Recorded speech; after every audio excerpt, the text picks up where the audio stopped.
ঠাকুরনগরের Matua card ও ধর্মীয় certificate বিলি ঘিরে বিজেপিতে সংঘাত। টেলিফোনে রয়েছেন আমাদের প্রতিনিধি সমীরণ পাল। সমীরণ, একদিকে বিজেপি সাংসদ, অন্যদিকে বিজেপি বিধায়ক এবং তাদের দুজনের দুরকম মত, দ্বন্দ্ব অব্যাহত।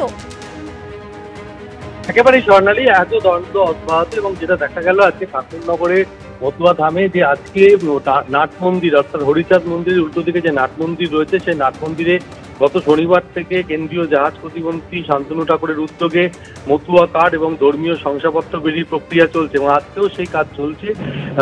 রাজ্যসভার তৃণমূলের সাংসদ মমতা ঠাকুর তথা অল ইন্ডিয়া মতুয়া মহাসংঘের সংঘাধিপতি তিনি অভিযোগ করেছেন যে শান্তনু ঠাকুর প্রভাব খাটিয়ে এই নাট মন্দিরে এই ক্যাম্প চালাচ্ছেন এবং শুধু তাই না, তিনি আজকে আরো অভিযোগ করেছেন যে বহিরাগত দুষ্কৃতী এবং বিজেপি কর্মীদের নিয়ে এই ক্যাম্প চালানো হচ্ছে।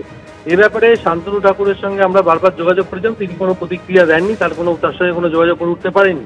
তবে সুব্রত ঠাকুর আজকে চাঞ্চল্যকর অভিযোগ করেছেন। তিনি অভিযোগ করেছেন যে শান্তনু ঠাকুর তার বিরুদ্ধে চক্রান্ত করেছেন। যেহেতু তিনি গাইঘাটার বিজেপি বিধায়ক, আসন্ন বিধানসভা নির্বাচনে যাতে তাকে টিকিট না দিয়ে তার জায়গায় তার স্ত্রী সোমা ঠাকুরকে যাতে প্রার্থী করা যায়, সেই কারণে তিনি চক্রান্ত করছেন। এবং গতকাল শান্তনু ঠাকুর বলেছিলেন যে সুব্রত ঠাকুর ভুরুপথে বৈঠক করে মমতা ঠাকুরের সঙ্গে হাত মিলিয়েছেন, তার মানে শুধু তার কাছে তার দলীয় পতাকা ধরাই বাকি রয়েছে। মন্ত্রিত্বের লোভেই সুব্রত ঠাকুর চক্রান্ত করছেন এবং মমতা ঠাকুরের সঙ্গে বৈঠক করেছেন। মমতা ঠাকুর এই বিষয়ে জানিয়েছেন যে এই বিষয়টি দল দেখবে, কোনো দলীয় বিষয় নয়, পারিবারিক সংকট। অর্থাৎ মতুয়াদের যে ধাম, সেখানে সুব্রত ঠাকুরের অধিকার ক্ষুণ্ণ হচ্ছে। তার মা ছবি ঠাকুর শনিবার দিন তার দ্বারস্থ হয়েছিলেন, সেই কারণে নাট মন্দিরে সুব্রত ঠাকুর, মমতা ঠাকুর, মধুপর্ণা ঠাকুর এবং ছবি ঠাকুর তারা বৈঠক করেছেন এবং তাদের বক্তব্য হচ্ছে যে ধর্মীয় শংসাপত্রের ক্যাম্প প্রত্যেকের বাড়ির সামনে করার কথা ছিল, সেক্ষেত্রে আচমকাই শান্তনু ঠাকুর যে নাট মন্দিরে ক্যাম্প করেছেন সেটা অন্যায়। কেননা এই নাট মন্দির সকলের, মতুয়া সম্প্রদায়ের মানুষ এখানে আসেন, সেখানে ধর্মীয় আলোচনা হয়, পুজো পাঠ হয়। এখানে তিনি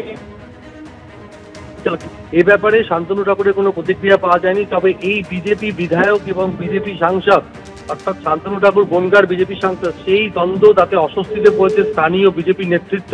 কিছুক্ষণ আগে ঠাকুরনগরে আসেন বনগাঁ সাংগঠনিক জেলা বিজেপির সভাপতি বিকাশ ঘোষ, তিনি জানিয়েছেন যে দুজনের সঙ্গে কথা বলবেন, তবে এটা তাদের পারিবারিক বিষয়, এই বিষয়ে বেশি কোনো মন্তব্য করতে চাননি।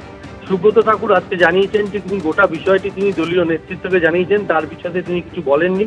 শান্তনু ঠাকুর গতকালকেই জানিয়েছিলেন যে এই যে সুব্রত ঠাকুর বৈঠক করেছেন রাজ্যসভার তৃণমূলের সাংসদ মমতা ঠাকুরের সঙ্গে, বিষয়টি তিনি রাজ্য নেতৃত্বকে জানিয়েছেন। অর্থাৎ